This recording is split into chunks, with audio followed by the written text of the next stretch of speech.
Hello students, welcome back to JK engineering classes. आज हम discuss करने जा रहे हैं बेसिकली काफ़ी इम्पोर्टेंट टॉपिक जो बेसिक इलेक्ट्रिकल इंजीनियरिंग कर रहे हैं, इलेक्ट्रॉनिक्स इंजीनियरिंग कर रहे हैं और जो अप्लाइड फिजिक्स 2 पढ़ रहे हैं। बाकी जितने भी स्टूडेंट्स हैं ऑल ट्रेड्स के डिप्लोमा कर रहे हैं और +2 कर रहे हैं, उनके लिए ये वीडियो काफ़ी आपके लिए बेनिफिशियल है, क्योंकि यहाँ पर जो हम डिस्कस करने जा रहे हैं वो क्वेश्चन है Faraday law of electromagnetic induction.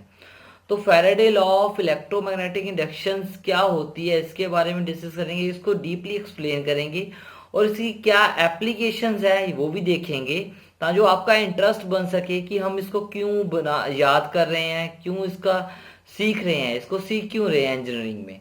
तो ये काफ़ी जो फैराडे साइंटिस्ट था, ये काफ़ी अच्छा साइंटिस्ट था जिसने ये लॉ डेवलप कर दिए और क्या क्या इसके ह्यूज बेनिफिट मिले हमें, वो आप देखोगे मेरी वीडियो में तो आपको पता चल जाएगा कि विदाउट फैराडे साइंटिस्ट हमारी लाइफ कैसी होती।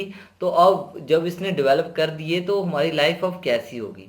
तो चलिए स्टार्ट करते हैं। क्वेश्चन है Faraday law of electromagnetic inductions. तो Faraday law of electromagnetic inductions basically Faraday ने जो है साइंटिस्ट है, उसने दो लॉ जो है डेवलप किए, एक फर्स्ट लॉ एक सेकंड लॉ। अब first law of electromagnetic induction, अब आपके माइंड में सर आ रहा होगा फैराडे तो ठीक है, लॉ मींस उसने लॉ बनाए, इलेक्ट्रोमैग्नेटिक इंडक्शन क्या होती है। तो इलेक्ट्रो का मतलब होता है इलेक्ट्रिसिटी देना, जिसको हम इलेक्ट्रिक फील्ड बोलते हैं। मैग्नेटिक मतलब मैग्नेटिक फील्ड बनना, जैसे चुंबक का काम है मैग्नेटिक फील्ड मैग्नेट करना। इंड्यूस मीन्स कुछ ना कुछ पैदा होना। तो इलेक्ट्रिक फील्ड देके मैग्नेटिक फील्ड बनेगा और कुछ ना कुछ पैदा होगा और कुछ ना कुछ एप्लीकेशन बनेगी। ये कुछ लॉ था इसलिए जो डिस्कस किया था। तो सर अभी पता नहीं चला, तो अभी थोड़ा सा एक्सप्लेन करता हूँ। तो अभी आपको पता चल गया, इलेक्ट्रो मीन्स इलेक्ट्रिसिटी देना, मैग्नेटिक मीन्स मैग्नेटिक फील्ड पैदा होगा, इंड्यूस मीन्स कुछ ना कुछ चीज पैदा होगी जिससे हमारी कुछ ना कुछ एप्लीकेशन बनेगी। तो देखते हैं। फर्स्ट लॉ ने बोला कि जब भी हम किसी कंडक्टर को, करंट कैरिंग कंडक्टर को जिसमें करंट चला जाए, कहता है जब भी हम किसी करंट कैरिंग कंडक्टर को मैग्नेटिक फील्ड में रखते हैं, तो ये वाला मान लीजिए हमारा मैग्नेटिक फील्ड है, ऐसे मैं बना लेता हूं, ये वाला मेरा मैग्नेटिक फील्ड है, ये हमारा नॉर्थ है, ये हमारा साउथ पॉइंट है, ये हमारा नॉर्थ पोल है, ये हमारा साउथ है। तो कहता है जब भी हम मैग्नेट किसी भी करंट कैरिंग कंडक्टर को, मान लीजिए मैं यहां पर कोई करंट कैरिंग कंडक्टर ऐसे रख देता हूं, कहता है जब भी इस करंट कैरिंग कंडक्टर को मैग्नेटिक फील्ड में रखेंगे, ठीक है, when a current carrying conductor placed in the magnetic field, जब भी हम किसी करंट कैरिंग कंडक्टर को मैग्नेटिक फील्ड में रखेंगे तो यहाँ पर मैग्नेटिक लाइन ऑफ फोर्स पैदा हो जाएंगी, वो जो हमें दिखेंगी नहीं, तो यहाँ पर मैग्नेटिक लाइन ऑफ फोर्स पैदा हो जाएंगी ऐसे। ये इमेजिनरी होती है, दिखती नहीं है, क्योंकि यहाँ जैसे चुंबक होता है उसके जो जैसे लगाते हैं, तो मान लीजिए यहाँ पर आयरन का पीस है, यहाँ पे चुंबक का पीस है, ऐसे करते हैं तो कुछ ना कुछ महसूस होता है कि वो एक दूसरे को खींच रहे हैं, पर हम देख नहीं सकते। तो ऐसे ही मैग्नेटिक जो लाइन ऑफ फोर्स जो है वो यहाँ पे डेवलप हो जाएंगी। तो जब ये इसको ऐसे कट करेंगी, यहाँ पर ऐसे कट कर दिया है, यहाँ पर ऐसे कट कर रहा है, तो हमारा जो है मैग्नेटिक फ्लक्स पैदा होगा।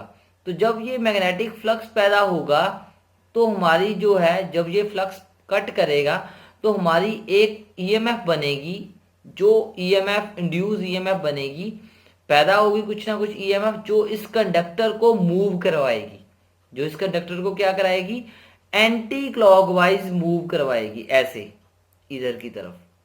ठीक है, जैसे घड़ी की सुई लेफ्ट टू राइट घूमती है, तो यहाँ right to left anti clockwise जो है हमारे पास टॉर्क पैदा होगी, जिससे हमारे पास मूवमेंट मिलेगी। अब आप बोलोगे सर इसका क्या फायदा हुआ हमें कि ऐसे मैग्नेटिक फील्ड अप्लाई कर दिया और करंट कैरिंग कंडक्टर अप्लाई कर दिया, तो हम सप्लाई भी देते हैं। इलेक्ट्रिक मैग्नेटिक फील्ड तभी बनेगा जब हम यहाँ पे सप्लाई देंगे।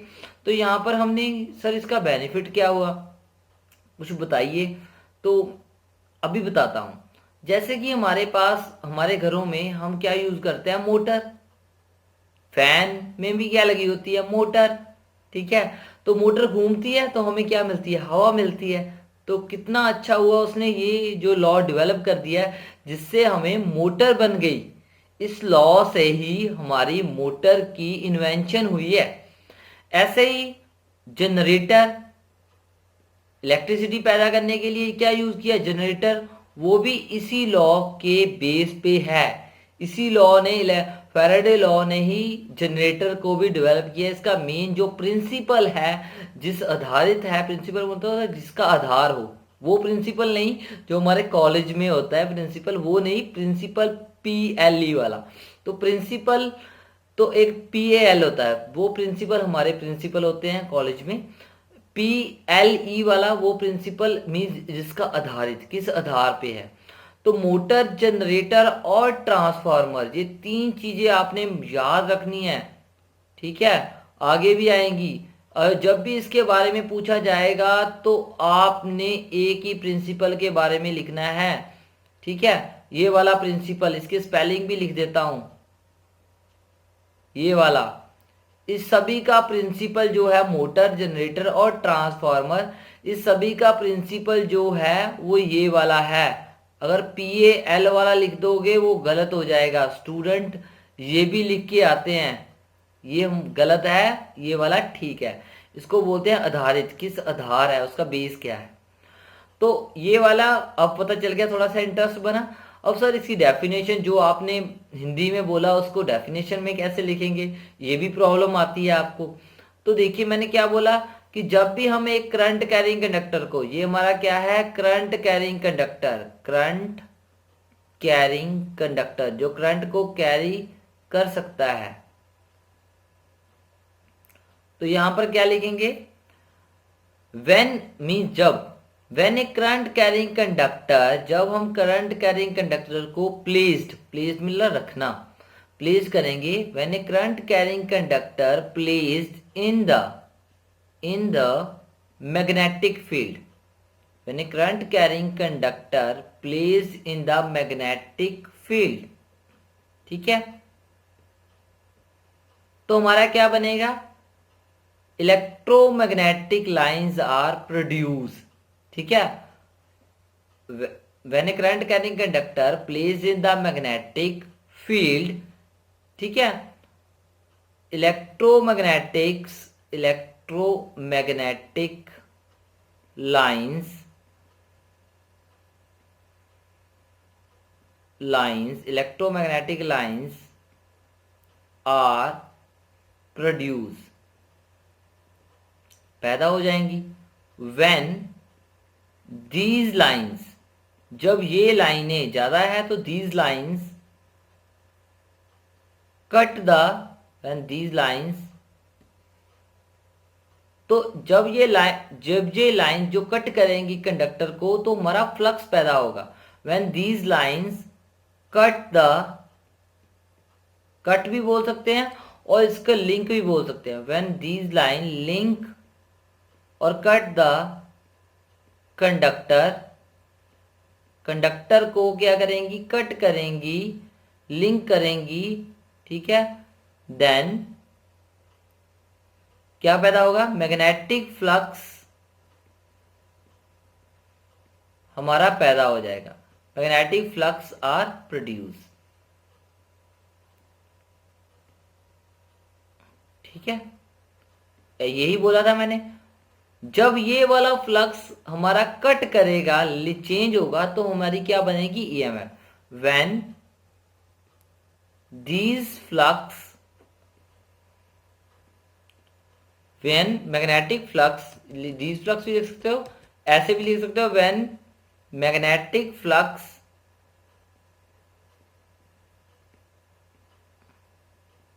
linked with the coil, linked with the coil, इसको कॉइल भी बोल सकते हैं, जब कंडक्टर भी बोल सकते हैं। when magnetic flux linked with the conductor, और कॉइल भी आ सकती है इसमें, इस चेंजेस, जब ये चेंज होगा तो क्या होगा, EMF मीन्स इलेक्ट्रोमैग्नेटिक फोर्स, जिसको हम टॉर्क भी बोलते हैं। इलेक्ट्रोमैग्नेटिक फोर्स, यहां पर अब मोटर की बात कर रहे हैं तो टॉर्क भी आ जाएगी। Electromagnetic EMF is induced in the circuit. तो ये वाली जो ईएमएफ इंड्यूस होगी वही प्रोड्यूस करेगी टॉर्क, वही प्रोड्यूस क्या करेगी, induce in the circuit, it develop torque. ठीक है, टॉर्क होता है टर्निंग इफेक्ट, टर्निंग फोर्स जो मूव करती है किसी चीज को, वह इट डेवलप टॉर्क। तो ये वाला ये जो था कंसेप्ट था। अगर आपको मोटर का कंसेप्ट आ जाएगा तो ये आपने ऐसे लिख के आना है। अब आप बोलोगे सर काफी कुछ ये तो बड़ा कर दिया आपने, तो सर काफी डिफिकल्ट हो गया। तो डिफिकल्ट नहीं है, मैंने सिंपल सी बात बताई है कि जब भी हम मैग्नेटिक फील्ड में, अब मैग्नेटिक फील्ड में जब भी हम करंट कैरिंग कंडक्टर को रखेंगे तो हमारी जो है मैग्नेटिक लाइन ऑफ फोर्स पैदा होगी। वो भी जो मैग्नेटिक लाइन ऑफ फोर्स पैदा होंगी वो नॉर्थ टू साउथ, ये ऑलवेज यही डायरेक्शन होती है। अभी नॉर्थ यहाँ रखना है, साउथ यहाँ रखना है, नॉर्थ टू साउथ ही जाएंगी, साउथ से नॉर्थ नहीं जाती, नॉर्थ से साउथ ही जाती हैं। तो जो जो कट करेगी तो हमारा मैग्नेटिक फ्लक्स पैदा होगा, जो फ्लक्स पैदा होगा तो हमारी ईएमएफ जनरेट होगी। फ्लक्स जितना जितना चेंज होगा उतनी उतनी हमारी ईएमएफ, इलेक्ट्रोमैग्नेटिक फोर्स, उसका नाम रख दिया ना, इलेक्ट्रो मीन्स इलेक्ट्रिसिटी से, मैग्नेटिक मीन्स मैग्नेटिक फील्ड बना, और फोर्स पैदा होगी जो मूव करेगी, जिसको हम टॉर्क भी बोलते हैं, और हमारे जो है मूव करने लग जाएगा, तो फैन हमारा घूमने लग जाएगा। ये हमारा था फर्स्ट प्रिंसिपल। मोटर का प्रिंसिपल भी यही लिख के आना है और जनरेटर का भी प्रिंसिपल यही लिख के आना है। अब आप बोलोगे सर अगर हम ये भूल जाएं तो क्या करेंगे, तो फिर आपने लिखना है, अगर भूल जाओ तो क्या क्या पॉइंट फिर भी मेन लिखने हैं। When a current carrying conductor place in the magnetic field, ये तो सेम लिखोगे, तो आप इतना तो लिखना ही पड़ेगा आपको, मैग्नेटिक फील्ड, और उसके बाद आप लिख दोगे व्हेन मैग्नेटिक, ये वाला, when magnetic flux linked with the coil और conductor is changes, EMF is induced in the circuit. तो यहां पर फिर EMF is induced in the circuit, यहां तक फिर आपको लिख के आना पड़ेगा, तभी आपको मार्क्स मिल जाएंगे। बट यहाँ पर मैंने आपको एक एक बात इलेबोरेट कर दी है जो कि आपको पता होनी चाहिए थी, तो आपको पता चल गया होगा। अब माइंड में, अब मान लीजिए आपको ट्रांसफार्मर का आ जाता है, और ये कब लिखना है, ये आपने तब लिखना है जब आपको मोटर और जनरेटर का आएगा। तो ईएमएफ जो ट्रांसफार्मर का होता है, ये भी वहां पे भी आपने यही लिख के आना है। बस यहाँ पे जो आ जाएगा, जो ट्रांसफार्मर होता है उसमें दो वाइंडिंग होती है, प्राइमरी वाइंडिंग और सेकेंडरी वाइंडिंग, और थोड़ी सी हमारी लैंग्वेज जो है वो थोड़ा सा लिखने का वे चेंज हो जाएगा, बाकी सेम रहेगा। तो चलिए मैं लिख के भी दे देता हूँ जल्दी से, वीडियो जो बड़ी हो जाएगी, लेंथी हो जाएगी, बट आपको समझ में आ जाएगी। अब ट्रांसफार्मर में क्या लिखेंगे, व्हेन, अब ट्रांसफार्मर में हमारी दो वाइंडिंग होती है, एक प्राइमरी वाइंडिंग होती है और एक हमारे पास सेकेंडरी वाइंडिंग होती है। तो ट्रांसफार्मर में अब हम डिस्कस करते हैं ट्रांसफार्मर। तो ट्रांसफार्मर में हमारे पास दो वाइंडिंग होती है, हमारे पास ऐसे होता है, ट्रांसफार्मर भी बना देता हूं आपको। ये वाला हमारा प्राइमरी वाइंडिंग होती है, ठीक है, ये हमारा कोर होता है इन बिटवीन ये, और ये हमारी सेकेंडरी वाइंडिंग होती है, और यहाँ पे लोड लगा होता है जिसको हमने चलाना है कुछ भी। और ट्रांसफार्मर का काम वोल्टेज को ज्यादा और कम करने होता है। ये हमारी होती है प्राइमरी वाइंडिंग। क्या होती है, प्राइमरी कॉइल भी बोल सकते हैं और वाइंडिंग भी बोल सकते हैं भाई। ये हमारी होती है सेकेंडरी वाइंडिंग, सेकेंडरी कॉइल भी बोल सकते हैं। तो जल्दी से करते हैं, ठीक है।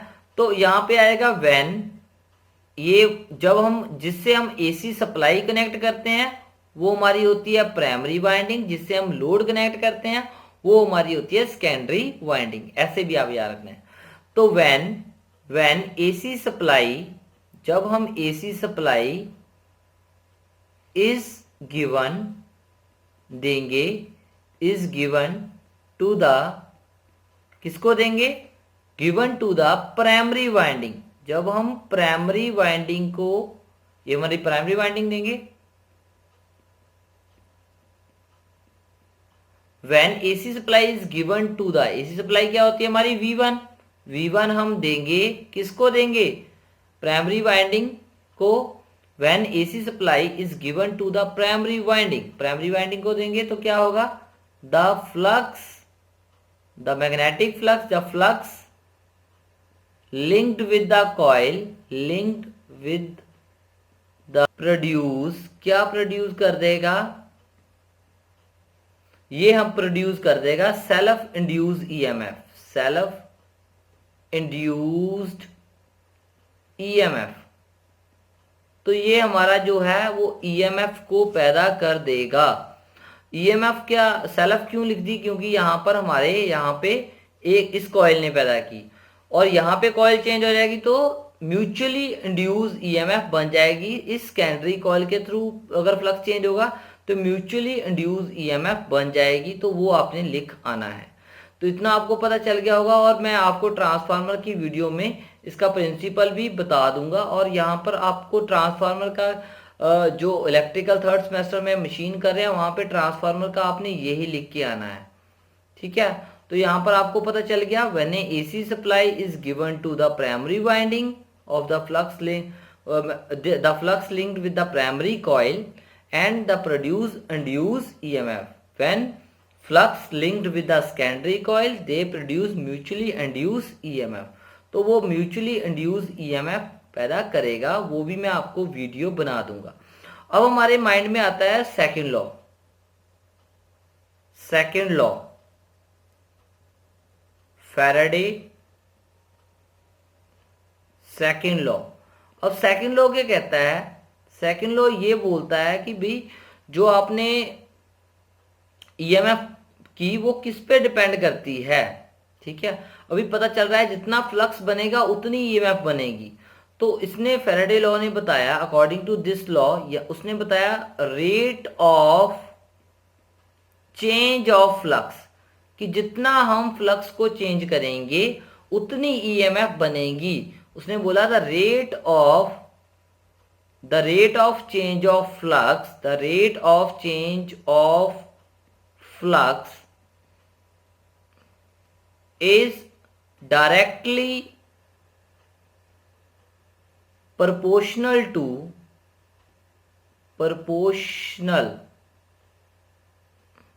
to induced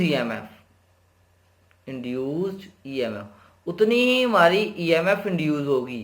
तो EMF हमारी डायरेक्टली प्रोपोर्शनल होगी rate of change of flux. तो फ्लक्स जब भी रेट आ जाएगा तो नीचे टाइम तो आएगा ही आएगा।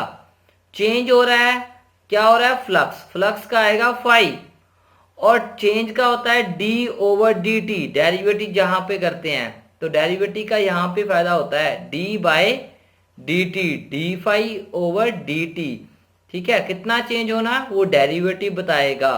तो ये E is directly proportional to d y upon d t, मतलब जितना फ्लक्स चेंज होगा टाइम के अकॉर्डिंग उतना हमारी EMF बनेगी। उसने डायरेक्टली को उठा के इसका नाम N रख दिया, ठीक है। तो d phi upon d t, तो ये आपका N भी लिख सकते हो, M भी लिख सकते हो, ठीक है। वो म्यूचुअली इंड्यूस EMF आ जाएगी। तो ये आपका जो है सेकंड लॉ भी बन जाएगा। इजी था बिल्कुल, ये आपको सब कुछ मेरे ख्याल से पता चल गया होगा कि हम इसको कैसे परफॉर्म कर रहे हैं। तो आपने यही लिख के आना है कि rate of change of flux is directly proportional to induce EMF। तो ये वाला आपका फॉर्मूला जो है वो बन जाएगा। फैराडे लॉ भी मैंने बता दिया, फैराडे फर्स्ट लॉ के बारे में बता दिया, सेकंड लॉ के बारे में भी बता दिया, ठीक है। तो यही था बेसिकली जो जो फैराडे के दो लॉ थे, जो टू लॉ इसने बनाए थे वो मैंने एक्सप्लेन कर दिए हैं। तो आपको पता चल गया होगा कि इसको कैसे कर रहे हैं। तो अगर वीडियो अच्छी लगी हो तो लाइक, कमेंट और शेयर ज़रूर कर दीजिए अपने दोस्तों से, ताकि मैं और आपके लिए इंटरेस्टिंग वीडियो बना सकूं।